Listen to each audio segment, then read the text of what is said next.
Bonjour à tous et bienvenue, chers abonnés, sur votre chaîne préférée, Cameroun Info 237. Aujourd'hui, nous allons plonger au cœur d'un sujet passionnant et crucial qui fait l'actualité. Insérez ici le titre de votre vidéo ou le thème principal, par exemple, les dernières mises à jour sur l'économie nationale, analyse politique, les enjeux actuels, etc. Dans cette vidéo, nous allons vous fournir une analyse détaillée et des informations exclusives sur. Donnez un bref aperçu des points clés que vous allez aborder. Par exemple, nous allons décrypter les récentes décisions gouvernementales, explorer les opportunités d'investissement, examiner les réactions de la population, etc. L'objectif est de vous donner une vue d'ensemble claire et complète pour que vous restiez informés.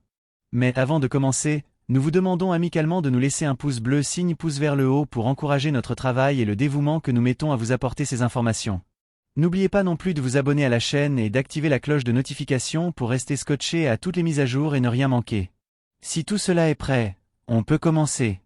L'homme politique et avocat de renom, le bâtonnier Aker Tabeng Muna, a récemment publié un texte coup de poing qui résonne avec une actualité politique brûlante. En se référant à la célèbre alternance sénégalaise de 2000, où Abdou Diouf a honorablement reconnu sa défaite face à Abdoulaye Wade après 4 décennies de règne du Parti socialiste, Muna établit un parallèle saisissant. Il met en garde contre l'illusion de puissance des maîtres du régime au Cameroun, les comparant à un taureau aveuglé par sa propre force. 1. Le rappel historique, le Cameroun face au « cœur de Diouf ». L'exploit sénégalais de l'an 2000, leçon d'alternance. Votre texte rappelle un moment pivot de la démocratie africaine, la reconnaissance de la défaite par le président sénégalais Abdou Diouf en mars 2000. Après avoir dirigé le Sénégal sans interruption depuis 1981, succédant à Léopold Sédar Senghor, Diouf a mis fin au monopole du Parti socialiste, PS, qui durait depuis l'indépendance en 1960. Son geste a permis l'arrivée au pouvoir de son rival de longue date, Abdoulaye Wade. Explication détaillée, ce moment est souvent cité comme un modèle. La reconnaissance rapide et digne de la défaite par un homme qui a passé près de 19 ans au pouvoir, garantissant une transition pacifique, a cimenté la réputation démocratique du Sénégal.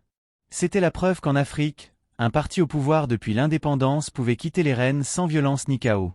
Résonance camerounaise actuelle. C'est précisément ce cœur de Diouf, la capacité d'accepter une alternance et de placer l'intérêt national au-dessus du pouvoir personnel que le bâtonnier Aker Muna appelle de ses vœux.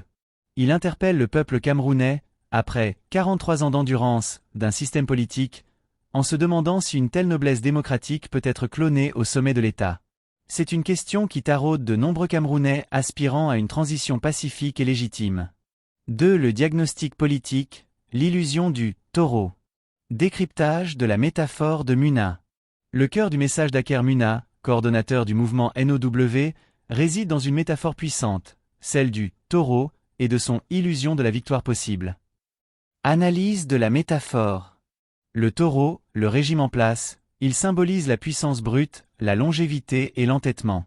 Un taureau qui charge est aveuglé par l'action et ne voit que la « cape rouge », le miroir de sa propre illusion. Au lieu de voir la réalité de la souffrance populaire, le taureau ne voit que sa capacité à manipuler et à persister.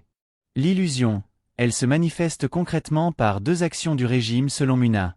Le trafic des résultats du scrutin. Cela fait directement écho aux accusations de fraude et de manipulation électorale soulevées régulièrement par l'opposition et la société civile après chaque échéance électorale au Cameroun. Les Camerounais sont souvent frustrés par le décalage perçu entre leur vote et les résultats finaux annoncés. Le mythe de la force inébranlable dans les zones rurales. Muna souligne l'ironie cinglante. Les zones rurales, souvent les plus démunies et souffrant le plus du manque d'infrastructures, routes, hôpitaux, écoles, sont paradoxalement présentées comme le socle inébranlable du régime. Ce mythe est entretenu par le discours officiel, masquant potentiellement le désespoir économique et social réel de ces populations. Exemple concret dans la vie actuelle. Prenons l'exemple d'un village reculé dans l'extrême nord ou dans les régions rurales de l'ouest. Bien que ces zones puissent être le théâtre de discours de soutien massif au régime, les réalités quotidiennes des habitants sont marquées par l'absence d'eau potable, forçant les femmes et enfants à parcourir de longues distances. Des routes délabrées qui rendent l'acheminement des récoltes et l'accès aux soins critiques impossibles. Un système éducatif ou de santé précaire.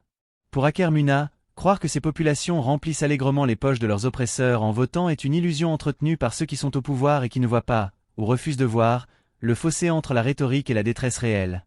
3. L'avertissement final, les « matadors du destin ». Un futur inéluctable? Muna conclut par une mise en garde solennelle. Le taureau, dans sa charge finale et désespérée, est si aveuglé qu'il ne voit pas les matadors du destin qui attendent sa chute. Interprétation. Les matadors du destin représentent les forces de changement qui se dressent face au système.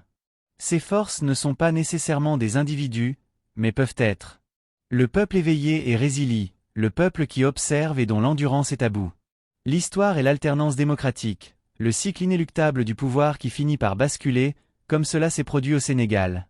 La vérité et la bonne gouvernance, les principes d'éthique et de transparence que le taureau refuse de voir, mais qui finiront par triompher. En conclusion, chers abonnés, le message d'Aker Muna, relayé ici sur Cameroun Info 237, est un appel à la lucidité.